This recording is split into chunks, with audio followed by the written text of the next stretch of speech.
Hello बच्चों, welcome to my channel study with Kshama. बच्चों, हम आप लोगों को हाई स्कूल के पद्यांश बता रहे थे। कल के वीडियो में मैंने तीन या चार पद्यांश डाले हैं और आज उसके आगे बता रही हूँ। देखिए, ये भी जो है आपका महादेवी वर्मा द्वारा रचित है। हिमालय से लिया गया है। टूटी है तेरी कब समाधि, झंझा लौटे शत हार हार, बह चला दुर्गों से किंतु नीर, सुनकर जलते कण की पुकार, सुख से विरक्त दुख में संभाल, मेरे जीवन का आज मूक, तेरी छाया से हो मिलाप, तन तेरी साधकता छूले, मन ले करुणा की थाह नाप, उर में पावस दृग में विहान। अब यहाँ पे महादेवी जी कहती हैं, हे हिमालय, तू कठोर तपस्वी की भांति समाधि लगाए हुए बैठा हुआ है और झंझा लौटे यानी कि इतने सैकड़ों झटके लगते हैं तुम्हारे ऊपर, फिर भी तुम्हारी ये समाधि जो है भंग नहीं होती। और झटके किसके लगते हैं? आंधी के। ठीक है, झंझा लौटे शत हार हार, इतने आंधियों के तुम्हारे ऊपर झटके लगते हैं, झोंकों के, लेकिन वो भी हार हार के चले जाते हैं क्योंकि वो आपको नहीं हिला पाते। बह चला दुर्गों से किंतु नीर, सुनकर जलते कण की पुकार। और फिर उसके बाद कह रहे हैं, तुम में इतनी कठोरता है तथा दूसरी ओर जब तुम तीव्र धूप से तपे हुए धूल के कण की चित्कार सुनी तो दया के कारण तुम्हारे नेत्रों से जलाधार फूट पड़ी, यानी कि जल बहने लगा। तुम सुख की कामना नहीं करते, अपितु अपने सुख में दुख में समान रहने वाले योगी हो।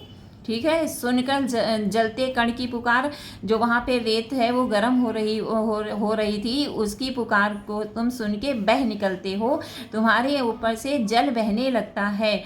सुख में विरक्त दुख में संभाल। अब इसका मतलब यही है कि सुख दुख में तुम जो है एक समान रहने वाले हो। मेरे जीवन का आज मूक, तेरी छाया से हो मिलाप। अब आगे कह रहे हैं, महादेवी कहती हैं, हे गिरिराज, मेरी यही कामना है कि मेरे जीवन की मौन भावना तुम्हारी विस्तृत छाया से मिल जाए। ठीक है, मौन जो भावना है तुम्हारी छाया से मिल जाए। मेरा शरीर भी साधना की उस सीमा तक पहुंच जाए जहां तक तुम्हारी साधना पहुंची है।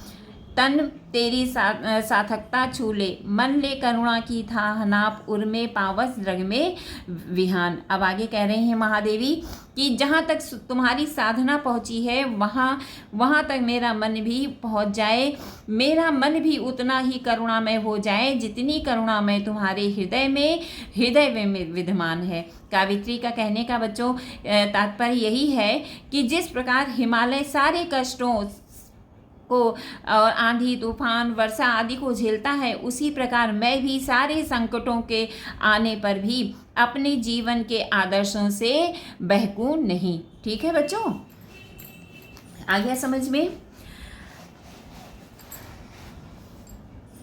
इसी का बच्चों एक और देखिए, वर्षा सुंदरी से ये लिया गया है।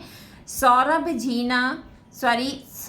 भीना झीना गीला, लिपटा मृदु अंजन सा दूकुल, चल अंचल में झर झर झरते, पथ में जुगनू के स्वर्ण फूल, दीपक से देता बार बार तेरा उज्जवल चितवन विलास,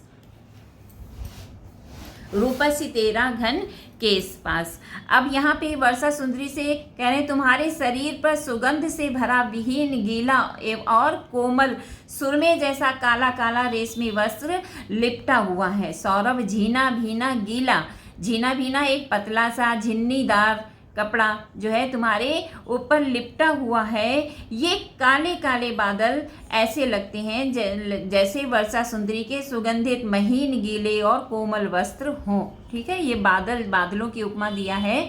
ऐसे बादल ऐसे लगते हैं कि जैसे जब वर्षा होती है तो ऐसा लग रहा है बादल कि झीनी या झिन्नी साड़ी जो है वो लपेटे हुए हो काली। पथ में जुगनू के स्वर्ण फूल, दीपक से देता बार बार तेरा उज्जवल चितवन विलास, रूपसी तेरा घन केश पास। फिर आगे कह रहे हैं, तुम्हारे चंचल आंचल से राह में जुगनू रूपी स्वर्ण के फूल निरंतर झर झर करते हुए झर रहे हैं। ठीक है, तुम्हारा उज्जवल चितवन विलास अर्थात तुम्हारी विद्युत रूपी उज्जवल दृष्टि ऐसी लगती है। विद्युत रूपी जब बिजली चमकती है, जब वर्षा होती है तो बिजली भी तो चमकती है ना, तो उसी को बताया है कि तुम्हारी उज्जवल दृष्टि ऐसी लगती है जैसे दूर दूर तक दीपावली के जलते दीपकों की कतार दिखाई देती है। हे रूप संपन्न वर्षा सुंदरी, तुम्हारा बादल रूपी के इस पास लहरा रहा है। ये बच्चों यहाँ पर वर्षा सुंदरी के पद्यांश जो है समाप्त हुआ। अब आगे चलते हैं।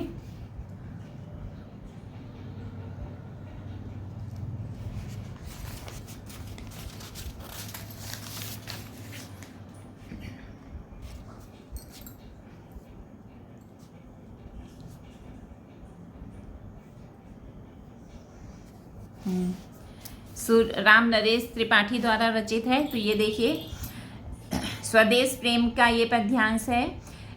विश्वत रेखा का वासी जो जीता है नित हाफ हाफ कर, रखता है अनुराग अलौकिक यह भी अपनी मातृभूमि पर। ध्रुववासी जो हिम में तम में जी लेता है काँप काँप कर, वह भी अपनी मातृभूमि पर कर देता है प्राण निछावर। बच्चों, इसका अर्थ है कि त्रिपाठी जी कहते हैं भूमध्य रेखा क्षेत्र में रहने वाले, विस्तृत रेखा यानी कि भूमध्य रेखा क्षेत्र में रहने वाले व्यक्ति जो वहाँ की असहनीय गर्मी के कारण हाफ हाफ कर जी लेते हैं, रखना है अनुराग अलौकिक या भी अपनी मातृभूमि पर, और उसके प्रति अपार श्रद्धा का भाव रखते हैं, लेकिन जी लेते हैं अपनी जन्मभूमि से बहुत अधिक प्रेम करते हैं, उनके प्रति श्रद्धा का भाव भी रखते हैं। ध्रुववासी जो हिम में तप में जी लेता है काँप काँप कर, और ध्रुववासी जो है जाड़े ऋतु में, ठीक है, भयंकर सर्दी में जो है काँप काँप कर जी लेता है, वह भी अपनी मातृभूमि पर जो है अधिक प्रेम और विश्वास रखता है।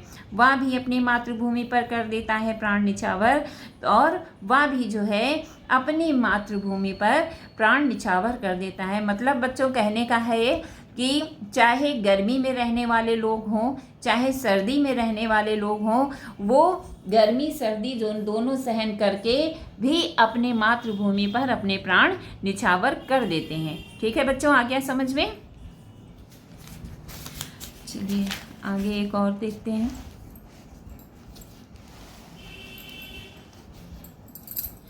जब तक साथ एक भी दम हो अवशिष्ट एक भी धड़कन, रखो आत्म गौरव से ऊंची पलके ऊंचा सिर ऊंचा मन, एक बूंद भी रक्त शेष हो जब तक मन में हे शत्रुंजय, दीन वचन मुख से न उचारो मानो नहीं मृत्यु का भी भय। अब आगे यहाँ पर कवि कह रहे हैं त्रिपाठी जी कि हे मातृभूमि में अनुराग रखने वाले, विश्वास रखने वाले, जब तक तुम में एक भी सांस शेष रह जाए तब तक तुम्हारे शरीर में एक भी स्पंदन बाकी हो, यानी कि जरा सा भी खून बाकी हो, रक्त तुम्हारी एक भी सांस चल रही हो, तब तक कभी भी अवसाद और दीनता का जीवन मत जियो। आत्मगौरव आत्मसम्मान का पालन करो। ठीक है, आत्मगौरव से आंखें सिर और मन ऊंचा करके चलते रहो। हे शत्रुओं को जीतने वाले, जब तक तुम्हारे शरीर में एक भी खून की बूंद बचे तब तक मुख में दीनता भरे शब्दों का उच्चारण मत करो। यदि कोई मृत्यु का डर भी दिखाई देता है तो डरो मत। यह तो नियम है कि जो पैदा होता है मानो नहीं मृत्यु का भी भय, यानी कि मृत्यु का भी अगर तुमको भय नहीं करना चाहिए, क्योंकि यह प्रकृति का नियम है। जो पैदा होता है वह मर जाता है, और जो मर गया है वह पुनर्जन्म प्राप्त कर लेता है। ठीक है बच्चों, आगे देखते हैं। इसी का एक और है, निर्भय स्वागत करो मृत्यु का, मृत्यु एक है विश्राम स्थल, जीव जहाँ से फिरता चलता है, धारण कर नव जीवन संबल। मृत्यु एक सरिता है जिसमें श्रम से कातर जीव नहाकर, फिर नूतन धारण करता है काया रूपी वस्त्र बहाकर। देखिए इसमें भी क्या कहते हैं कि शरीर जो है कैसा है, नासवान होता है, शरीर नासवान होता है, उसी के बारे में बताया है यहाँ पर कि हे वीर वीर युवकों, तुम निडर होकर मृत्यु का स्वागत करो, तुम मृत्यु से डरो नहीं। मृत्यु तो ऐसा स्थान है जहाँ पर मृत्यु तो ऐसा स्थान है जहाँ पर मनुष्य अपने जीवन भर की सारी थकान को दूर करके आराम से सोता है। मृत्यु एकमात्र वह स्थान है जहाँ से मानव अपने पुराने शरीर को त्याग कर नवीन जीवन का आधार ग्रहण करता है। मृत्यु एक सरिता है जिसमें श्रम में कातर जीव नहाकर, मृत्यु एक ऐसी नदी है जिसमें थका हुआ मनुष्य नहा धोकर फिर नूतन धारण करता है, काया रूपी वस्त्र बहाकर, और अपना पुराना शरीर जो है निकाल कर जो है नया शरीर रूपी वस्त्र पहनता है। ठीक है बच्चों, तो ये आप लोगों के त्रिपाठी के थे पद्यांश। अब है केदारनाथ नदी का देखिए, केदारनाथ सिंह द्वारा रचित है। अगर धीरे चलो वह तुम्हें छू लेगी, दौड़ो तो छूट जाएगी नदी। अगर धीरे चलो वह तुम्हें छू लेगी, दौड़ो तो छूट जाएगी नदी। अगर ले लो साथ वह चलती चली जाएगी कहीं भी, यहाँ तक कि कबाड़ी की दुकान तक भी। बहुत इंपॉर्टेंट है बच्चों, देख लीजिए कवि केदारनाथ जी क्या कहते हैं कि नदी वास्तव में बहते हुए जल की धारा मात्र नहीं है, बल्कि वह तो हमारा जीवन है, हमारा प्राण तत्व है, हमारी संस्कृति का जीवंत रूप है, वह हमारी सभ्यता की जननी है। नदी हमारी रग रग में दौड़ रही है। यदि हम धीरे से पूर्ण मनोयोग के साथ अपनी सभ्यता और संस्कृति रूपी नदी के विषय में गंभीरता पूर्वक विचार करेंगे, उससे रागात्मक रूप से जोड़ने के लिए परस्पर संवाद करेंगे, तो हमारे अंतर्मन को छूकर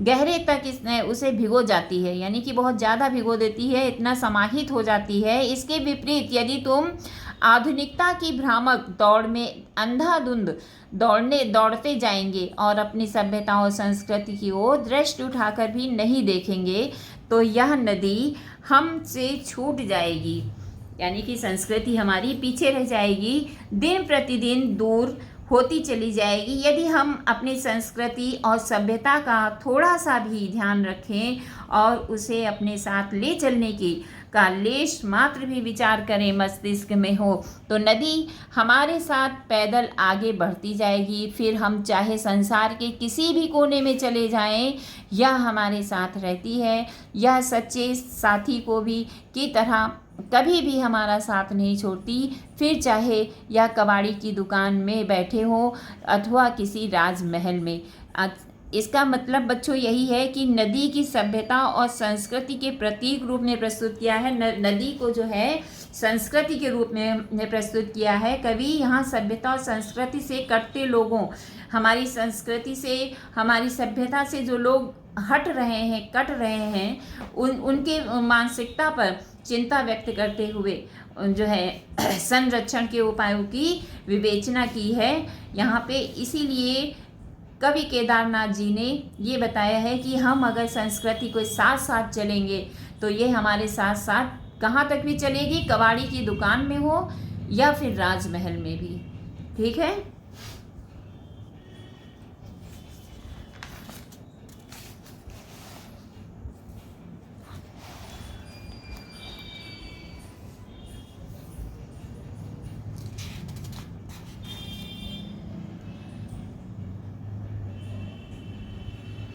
देखिए बच्चों, भाष एकमात्र आनंद है।